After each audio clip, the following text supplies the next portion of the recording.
us about your episode. The one I'm directing right now. Yeah. Well, it's your third, yeah. It is my third, and it probably will air 3, maybe 4, just depending. It's a bit of a one-off episode, you know, kind of a standalone episode, which I always like. Those are always fun. You know, it kind of gets the brothers back to their, you know, back to their original format. So it's we catch there's one flashback of Sam and what life was like while Dean was in Purgatory for him, which is something that we're going to probably see in more episodes, and it's just going to be a bit of an onion effect. You just kind of peel layers and layers off of what happened while the brothers were separated, and getting an idea of what life was like for Sam, getting an idea of what life was like for Dean in Purgatory. There's a few new characters introduced in the first episode, not in my episode, because mine's a one-off. So some of the long lead storylines and the mythology storylines are going to be more touched on, obviously, in the season premiere. But yeah, of course, we're posing giant problems for the guys that they have to once again, you know, climb this mountain of filth to get over, and we'll see if it happens.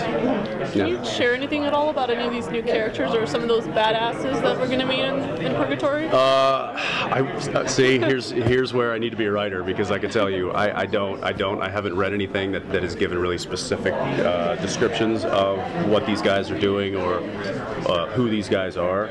I just know that, you know, they've kind of told me a little bit, like, there's going to be this and there's going to be that, and there's going to be a character that gets Dean out, and because he needs, it's like I need you and you need me, and we can get out. Otherwise, separated we can't get out. But together we can get out. But obviously that character then is he doesn't go away right away, and Dean is obviously indebted to him, and of course he's not a good guy. Oh, no, So, not in Purgatory. not in Purgatory, no. So that is a character that gets introduced in the first episode, and you know, what's that? We do, but I don't know. I don't want to get like buzzed if I give the name out. So it is a guy. I give you that. So yeah, that character stands to pose a bit of an issue for Dean, because maybe there's things that Dean has hidden that he doesn't want to tell Sam that happened in Purgatory.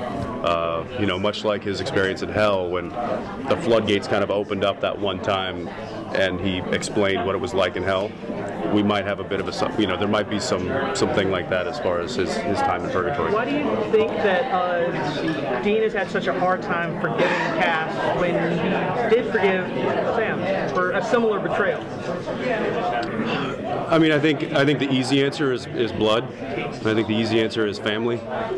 Even though, you know, if there was a family in this show, it would include Bobby. It would include Cass. It would include, you know, this kind of broken, war-torn heroes that we've come to know. You know, and even, you know, Bobby has that famous line. He's like, you know, family don't just end with blood.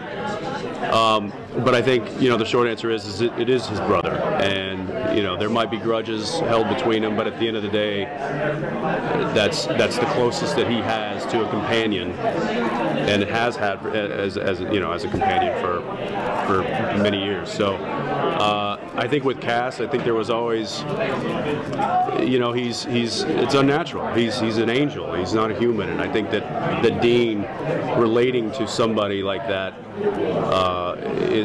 it's tricky. You know, it's like relating to monsters, it's relating to anything supernatural. His brother is flesh and blood. He can it's tangible. He can touch that. Cass is, you know, Cass is Cass. So I don't know if it's just a grudge that Dean is going to harbor, if it's something that he will eventually let go, if Cass does come back into the picture full force, anything can happen.